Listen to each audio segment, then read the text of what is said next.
everyone. Hey from your neighbors in Ascension Parish. What part of Ascension? Well, we can't really ask questions I'm like that. sorry. Yeah, doesn't work that way. So, what are we doing here? I don't need a mic or anything. I'm good. You do not need a mic or anything. Your voice carries. Really? Is that a good thing? Or That's a good thing. That's a good thing. So why don't we tell people, because a lot of people don't have any idea of My journey. our journey, Yeah. your struggle, our victories. Fight. War. War. It's war. No, it is. What do you mean by that? Well, What are we talking about? First of all, we're talking about, hi, I'm John Schneider. This is Alicia. Schneider. My smile. And for the last, how many years? Since 2019. Since 2019, we've been dealing with a thing called cancer, right? Yep.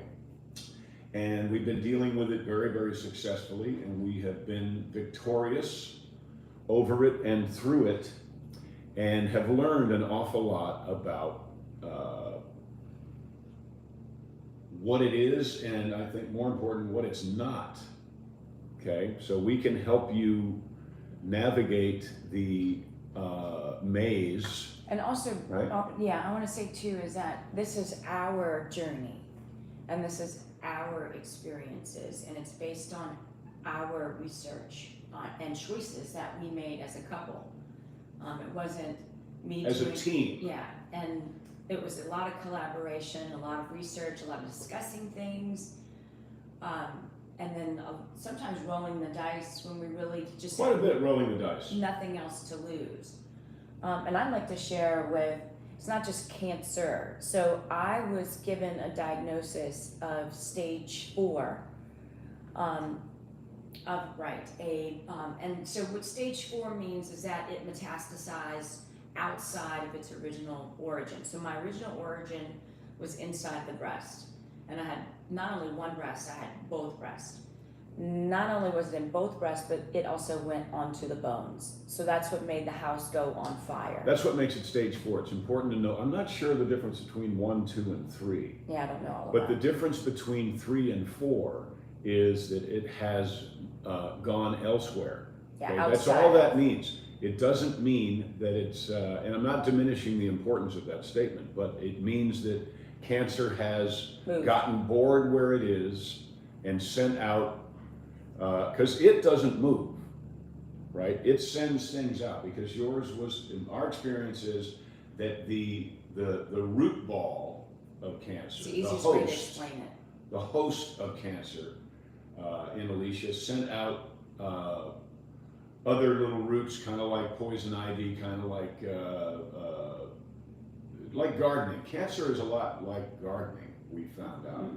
So it sent out other little feelers, and it wound up living in other places as well. That's what stage 4 in our experience means. By the way, I need to say this: we are not doctors. Correct. I have played one on TV, Still doesn't count. but I did a really good job. Doesn't matter. But we have learned a lot, spent an awful lot of time with an awful lot of doctors, all from who approach cancer from different areas. So we have I think we have a very broad knowledge with regard to this subject. But we are not doctors, so don't say, John and Alicia said that we should do this, so we did it. Yeah.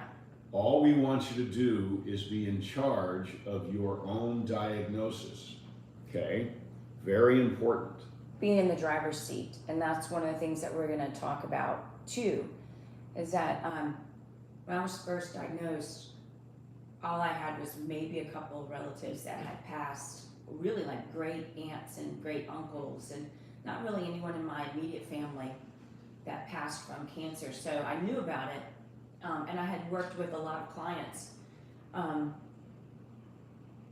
for years. When I was a hairstylist, I always worked with mostly women, some men, but my whole thing was to give back to women during their journey, to help them still stay pretty and still feel great about themselves in a very trying time. So that was always my mission from a very young age as a hairstylist, who grew up in the movie industry and always wanted people to feel glamorous. And I felt that when they were diagnosed with something like this, they, immediately freaked out because they had to lose their hair or these sort of things. And I would help them through their process and still remained a woman or a girl or still felt feminine about it. My process was a lot different.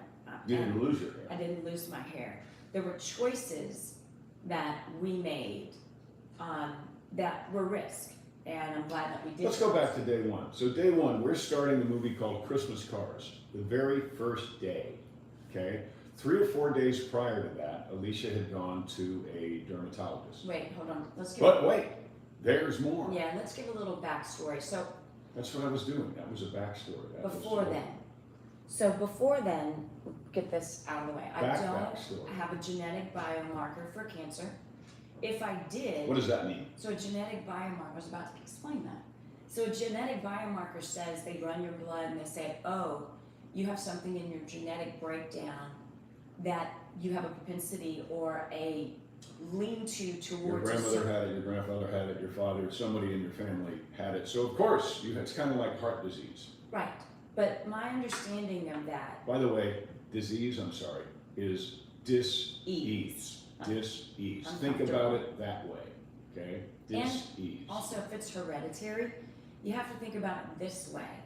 It's not, oh my God, this is in my genes. This is something that a trauma happened to an ancestor, could be 100 years ago, could be however many years ago, decades.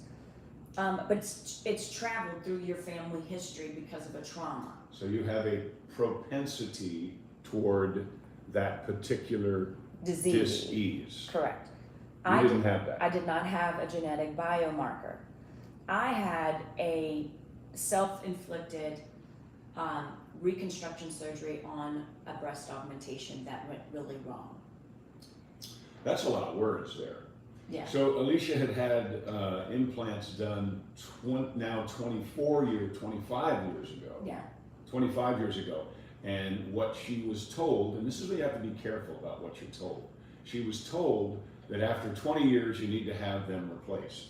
Yeah, it was long gone. I was overdue. Yeah, that she was overdue, and it was actually a health risk to keep those implants from 20-something years ago in. So she went back to the doctor who had done them originally, and he created a tsunami of trauma that we believe was basically a petri dish that invited cancer to thrive. Mm-hmm. Now we have another. Where's your phone? My phone. I'm gonna find your phone. We have to tell them our theory about. Oh, it's over there. I've got my shorts on. Angry refrigerator. We believe that everybody has cancer, right? Do we believe that? That's what I've been told, that everyone has the same way you have the herpes, cold sores. Everybody has this cell in you, and it gets waken up or woken. I don't want to use the word woken. Like folks that get cold sores, or folks, it's something that's in you that your body is keeping at bay. Currently keeping at bay. We love the notion of we love this analogy, right? So here is your body's immune system, and here is cancer, really. And actually it should be, there's not a smaller shell, or I would grab it. By the way, we don't use a capital C when we write the word. You'll notice that in the description. Yeah. We will not give cancer that much credit or power. So this little bitty thing is cancer. This is your immune system. In a normal system, again, we're not doctors. In a normal system, or a healthy system, the immune system is a little bit higher than cancer, and it's keeping it at bay. Stay there, right? Anytime cancer starts to come up like this, the immune system smacks it down. Okay, it stays there. When you get cancer, we believe something has happened in your body's chemistry that has caused a shift to happen. And it's not much, it's not this. It's just that, where now cancer is not being kept at bay by your immune system.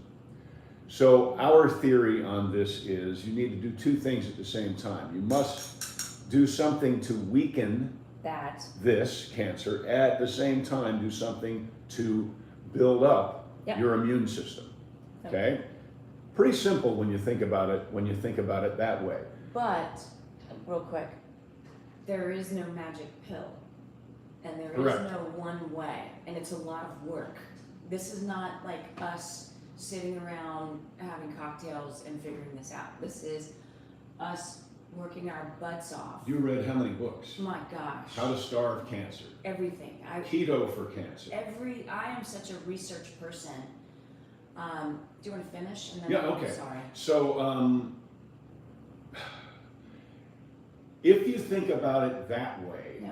it kind of takes the scary away from it. We believe in taking the scary away from it. Yes, you need to have your, what Alicia calls, oh my God, my house is on fire moment. Yeah. Just like when you lose somebody, you have to have your grieving period. So you have to have your scared period when someone in a white lab coat says, guess what, you have cancer. But if someone tells you that, and you think about these two shells, and you think, oh, my little shell is higher than my big shell. I need to do something about that, but for the next couple of days, I'm going to scream at God and cry and have a fit. Pity party. Have a pity party. That's You deserve okay. it. It's all right. And then do something to cause this to happen. Get your game face on. Okay?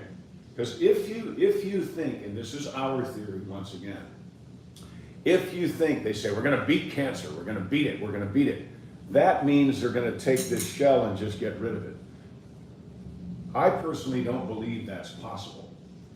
I believe that your immune system gets stronger and actually likes the fight. Yeah.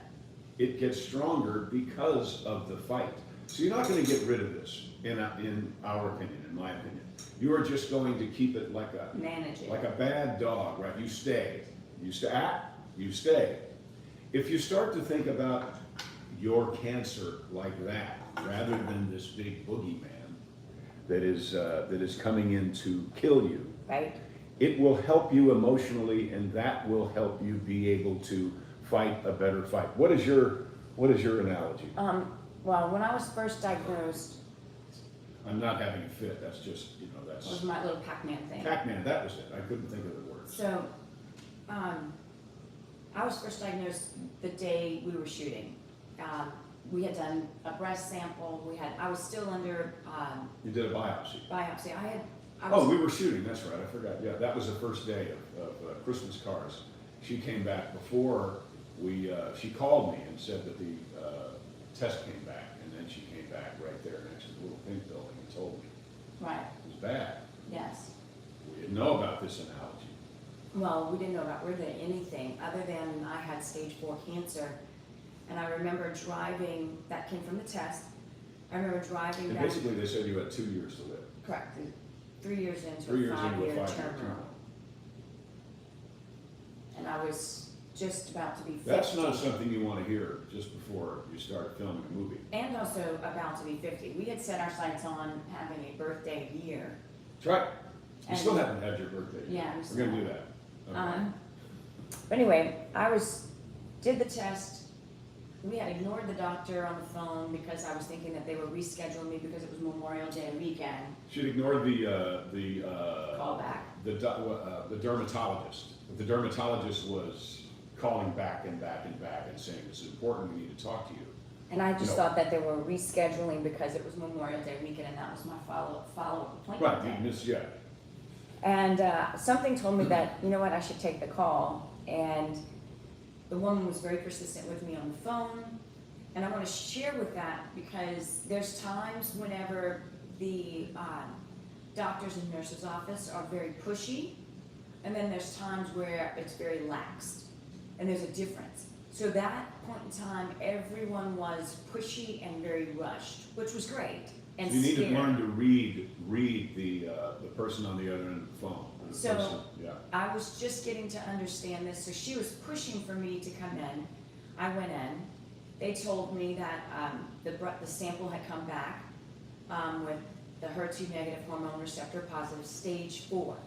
And my head spun around. They didn't tell you stage 4 right off the bat. That was later because I was there when our other doctor told you that, because at first they told you stage 3. I remember that. Okay. I remember they told you stage 3, and then at the oncologist, and then the second time we went. Wait. This is odd. Let me tell you, this is odd because the second time we went, she said stage 4 as if that's what she had said before. It's important for you to know. I want to keep this to about a half an hour, and I want to do a bunch of these. Okay. Is that okay? But you're gonna be gone. Well, you can do some of them by yourself. It's okay. We won't be as funny. Or- But it's important for you to realize that your oncologist, this goes for just about every field of medicine, they see a lot of people. So when they come in and they are talking to you, chances are they just, as soon as they got to the door, they looked at your chart to remind them who they were going to be speaking to. Correct.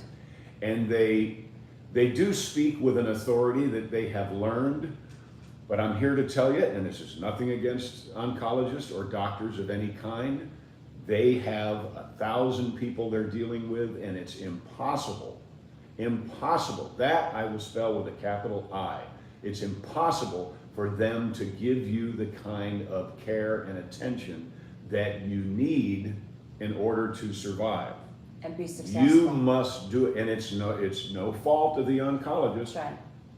It's just they've got a lot of. I think about Baskin Robbins. You know, if you're number 37, that means, or you're number 537, that means the folks that are doing the ice cream are not paying a whole lot of attention to you as an individual. Or even another way to think about this is either an emergency room. Emergency room has several bays.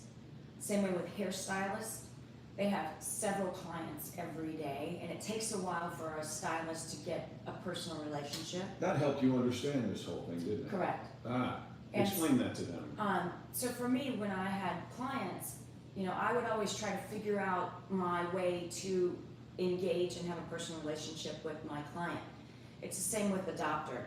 You have to figure out a way that you're either unique or that you have an understanding that they have a job to do.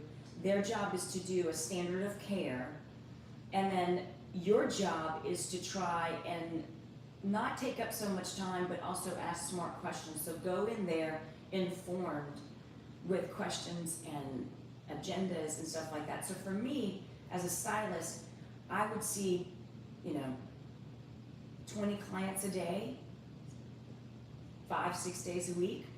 And so it took time with new clients to learn them, and the same way with doctors. So we can't expect that the doctor knows us immediately.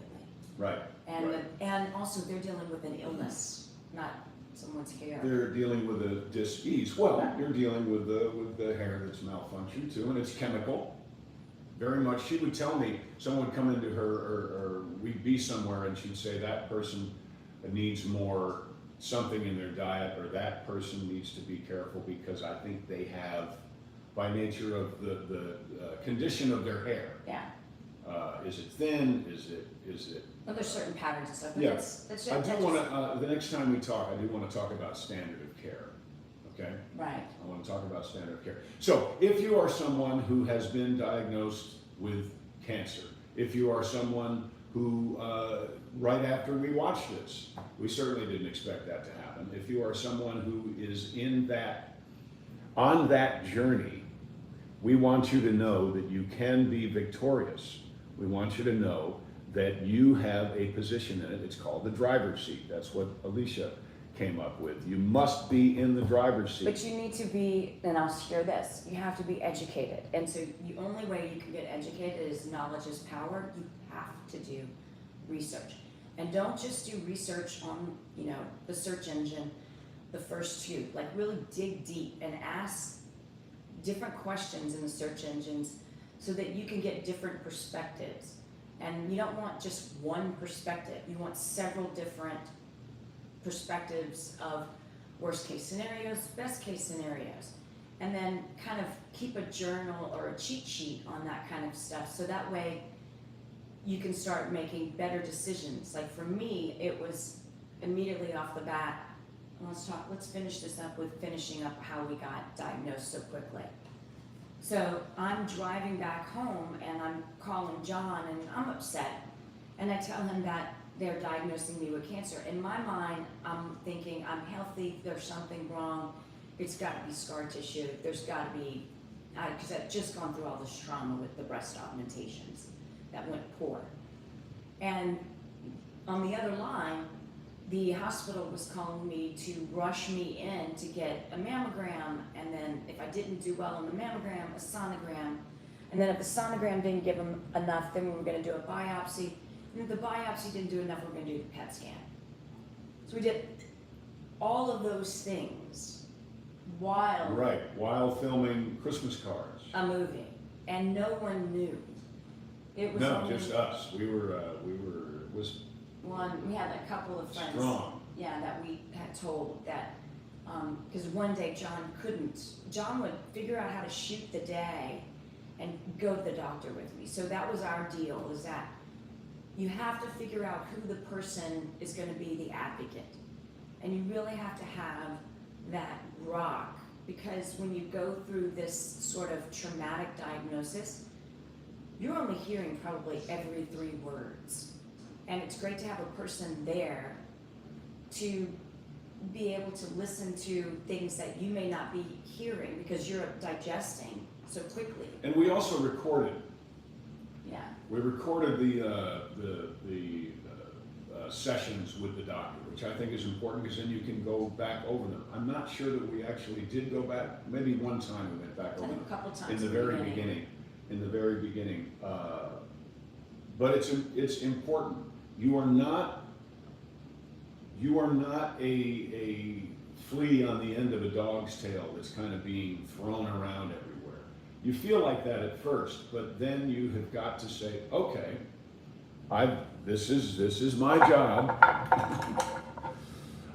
I am going to do this. I'm going to do that, and you have to do that together. And you'll do some crazy So find things. along those lines, and we'll talk about that the next time. Because I believe you have to have an advocate, because like Alicia said, you only hear about every 3rd word.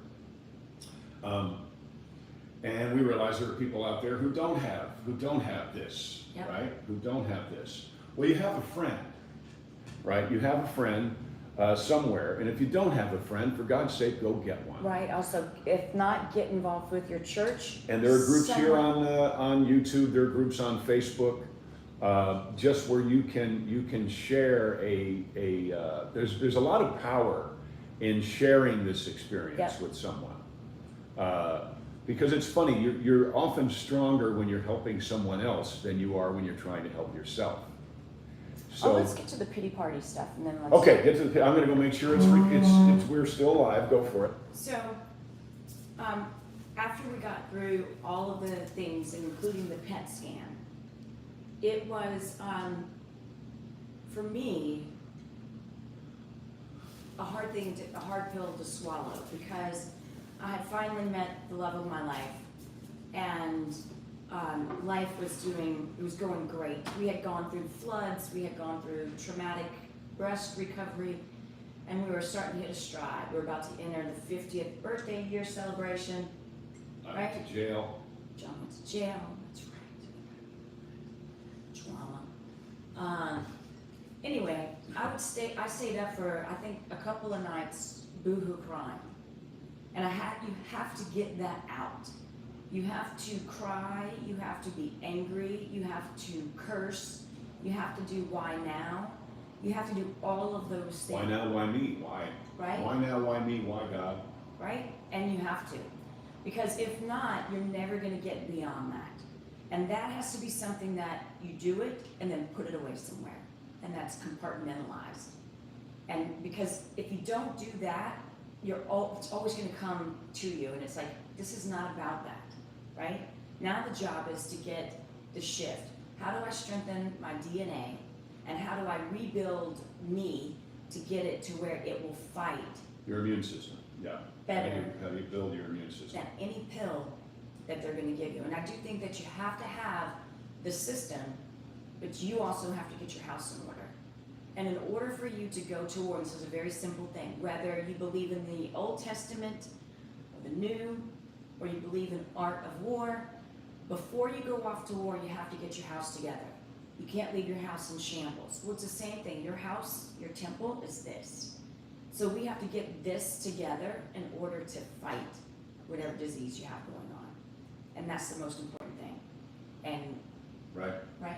And for those of you out there who have had lost a loved one to this, please don't feel we're not making light of this with our Right. analogy at all, Right. but our goal is to help people who are brand new to this journey not only get through it successfully, but not be an emotional wreck as they are doing it. I'm not saying it's fun, but I do say, I'm one who likes to take on a challenge. So when we look at Alicia's blood tests and let's say her white blood cells or her white blood count is down, we don't go, oh my God, the white blood count is down. We go, we're gonna go get some crab. Or things Right. that strengthen. So we find the foods that will help her blood, and it's not a game, but it has become. We're a lot alike in that we like a challenge, and that's why it's important to have an advocate. That's why it's important to have a partner in this whole thing. And if you don't, Because let's find one. Right, find one, because what you need is a series of little victories that add up to a big victory. Correct. Right. So that's what we're talking about. It's John and Alicia, the two most famous non-oncologists on the internet. So one of the things that are. Not even a laugh. Oh, an R. That's all I Not get. an R. I get a little R. Wait, You have to say goodnight, Gracie. Wait 1 second, Gracie. There's something else I I'm want not to. Gracie. Oh. So one of the things I'm that. not Gracie. I know, but I am. Yeah. I'm not ready to go tonight yet. Okay, we have to. Okay, 1 second. So one of the things that I asked with God in my struggles, because I wanted clarity in the middle of the night, was I didn't ask for God's grace and His mercy. I asked for Him to get me through this so that I could help educate others. And that path has not been easy. There's not been one day that this has been an easy, yellow brick road, I can promise you. It has been a fight. It's been a mental fight. It's been an emotional fight. It's been a physical fight. Today, where we are today is what? We're August, 14th or 15th. or somewhere around there. I am. August 2022. Yeah, in Florida. So we are coming off of my last experimental surgery. I'm going to document this. So Today is Tuesday, and your surgery was Friday. and it was my last one for right now. And we made an We'll agreement. talk about that later. Yeah, but we made an agreement that last Friday was going to be the day, and that we were going to start focusing on healing, because we've done very aggressive surgeries since April until now. 13. Yeah, I was going to say 12, but 13. No, it's bad luck to be superstitious. right. But R. that's so that you guys understand that there's a lot. But what we want to do is take you back all the way from day one, but I also want to be a place marker in life that this is where we are right now. So we ask God to get us through it. I ask God every day to continue to bless my path. I prayed this morning at 3 o'clock this morning and thanking Him, and that for the strength to continue to bless us so that we can be clear. And so you can share it. We Yeah. can share. That's one of the first things Alicia said when she was diagnosed was, I must have this so I can help other people who are going down the same road. And that was also, maybe on day 4 after the house was on Yeah. fire. But then she got there like, okay, that must be the reason for this. And this is our first endeavor doing that for you. and also, So we hope you'll come back. this is the second Are time. you not done yet? No, I'm not. This Oh. last thing is that. It's the last thing? Yes, it's the last Okay. promise. Pinky swear? This is my second go around, okay? So don't put your guard down, and that's part of the process and the journey. I put my guard down. So anyway, we'll pick back up, We haven't decided when we're gonna do this. Today's a Tuesday, right? Right, and I've got to wander off. We may do it, I may do it for a little bit next You Tuesday. may do it without me. Yeah. It's part of the journey. I know. All right. So, guys and girls, take care. If you have any questions, please ask them in the little comment section. Right? That's what that's for. If you have not subscribed to this channel yet, please do. So, yeah. We've got a really fun movie we're gonna put on the channel. What's an angry refrigerator? On the channel tonight. As soon as I get home tonight, I'm going to It's put adult though. It's not an adult. What? It's not an adult film, but it's got a lot It's of, got a lot of language in it. no kiddos. No. And also I wouldn't watch it in front of like any, Right. with your congregation or. Don't watch it with your pastor. No. No. No. Or he may judge too much. He may laugh some. It's one of those movies you're ashamed you laughed at. Sometimes at inappropriate places. Okay, everybody. Bye-bye. Thank you. Macrobiotic diet said helps. I'm on my way. What's up? God bless you. God bless you. God bless you. Yes, good. People are liking it. Goodbye, y'all. Okay, say goodnight, Gracie. Good night, Gracie. And